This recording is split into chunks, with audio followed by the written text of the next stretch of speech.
दूसरी टाइप है हमारे पास point slope form of the straight line. अब इसके नाम से पता चल रहा है पॉइंट स्लोप, इसका मतलब इसमें एक स्लोप इन्वॉल्व होगी और पॉइंट इन्वॉल्व होगा।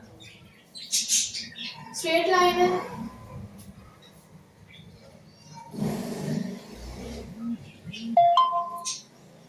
वाई एक्सिस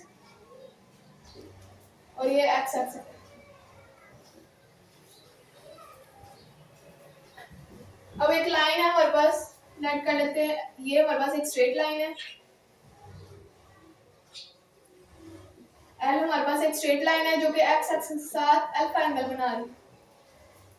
इसमें पॉइंट भी है, इसका मतलब कि एक लाइन जो है वो पॉइंट हम लेट कर लेते हैं, पॉइंट क्यू में से पास कर रही है जिसके कोऑर्डिनेट्स है x1 y1।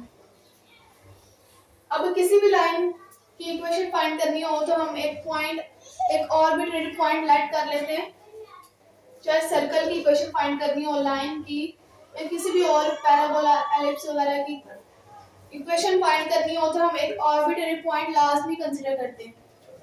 तो यहाँ पे एक हम आर्बिट्रेरी पॉइंट ले लेते हैं, वेरिएबल पॉइंट यानी कि p x y।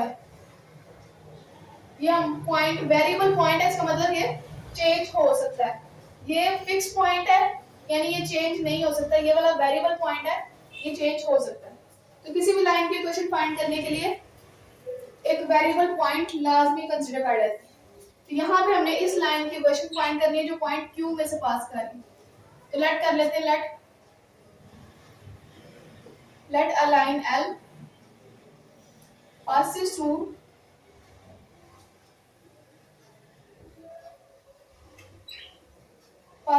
the point Q, उसके कोऑर्डिनेट्स क्या है हमारे पास x1 y1, passing through the point Q और x एक्सिस के साथ क्या एंगल बना रही है, अल्फा एंगल बना रही है। एक लाइन है जो पॉइंट Q में से पास कर रही है और x एक्सिस के साथ अल्फा एंगल बना रही है। Let a line L passes through the point Q making an angle alpha, और अल्फा एंगल बना रही है x एक्सिस के साथ। उसके अलावा ये पॉइंट जो है P जिसके कोऑर्डिनेट x y है, ये हमने कोई भी वेरिएबल पॉइंट कंसीडर किया है। So let the point P be a variable point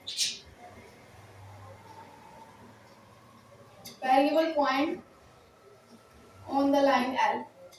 ये जो पॉइंट P है वो कोई भी एक वेरिएबल पॉइंट है लाइन L पर।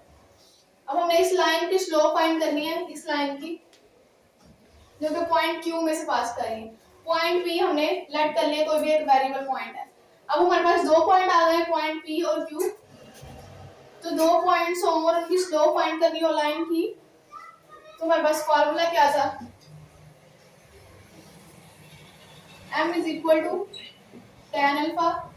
अगर किसी भी लाइन की स्लोप फाइंड करनी हो तो उसका फार्मूला क्या है, m is equal to tan alpha. लेकिन अगर एंगल ना गिवन हो यानी कि इंक्लिनेशन ना गिवन हो, सिर्फ दो पॉइंट्स गिवन हो और फिर उस लाइन की स्लोप फाइंड करनी हो, तो फिर tan अल्फा किसके इक्वल होगा, y2 minus y1 divided by x2 minus x1।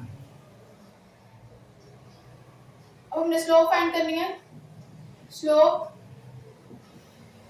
Of the line, उस लाइन की स्लोप फाइंड करनी है जो पॉइंट P और Q में से पास कर रही है। Slope of the line passing through the points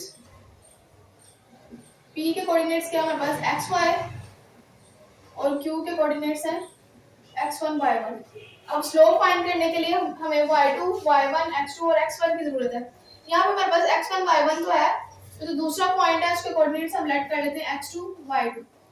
ये पहले से हमारे पास x1 y1 था, तो इसलिए हमने दूसरे पॉइंट को x2 y2 लेट कर लिया। अब इनके वैल्यूज पुट कर देते हैं, m is equal to y2 की वैल्यू क्या हमारे पास y माइनस y1 की वैल्यू क्या हमारे पास y1 ही है, डिवाइडेड बाय ये x1 है और ये y1। उसके बाद x2 क्या हमारे पास x माइनस x1 की वैल्यू क्या है x1। अब उसके बाद x माइनस x1 जो है वो यहाँ पे डिवाइड हो रहा है, इक्वल के इस साइड पे जाके m के साथ मल्टीप्लाई हो जाएगा। m x minus x1 is equal to y minus y1।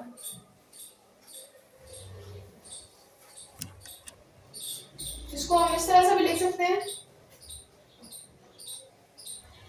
y minus y1 is equal to m x minus x1। तो ये हमारे पास क्या है, पॉइंट स्लो फॉर्म है। पॉइंट स्लो फॉर्म, पॉइंट क्या है हमारे पास, ये जो x1 y1 है ये हमारे पास पॉइंट्स है, और ये जो m है ये हमारे पास स्लोप है। ये फार्मूला बहुत इंपॉर्टेंट है, वेरी इंपॉर्टेंट, और बहुत से क्वेश्चंस में मोस्टली यही वाला फार्मूला यूज होगा। तो जब भी उन्होंने कहा हो कि किसी भी लाइन की, किसी भी स्ट्रेट लाइन की आपने इक्वेशन फाइंड करनी है, तो सबसे पहले आपने क्या करना है, उसमें एक पॉइंट ढूंढना है और एक स्लोप ढूंढना है।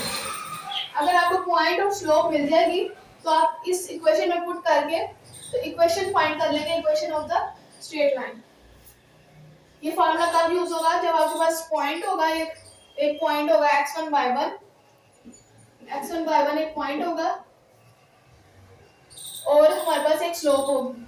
x1 वाली वैल्यू ये और ये y1 वाली वैल्यू। तो जब हमारे पास एक पॉइंट और एक स्लोप होगी तो तब ये वाला फार्मूला यूज होगा।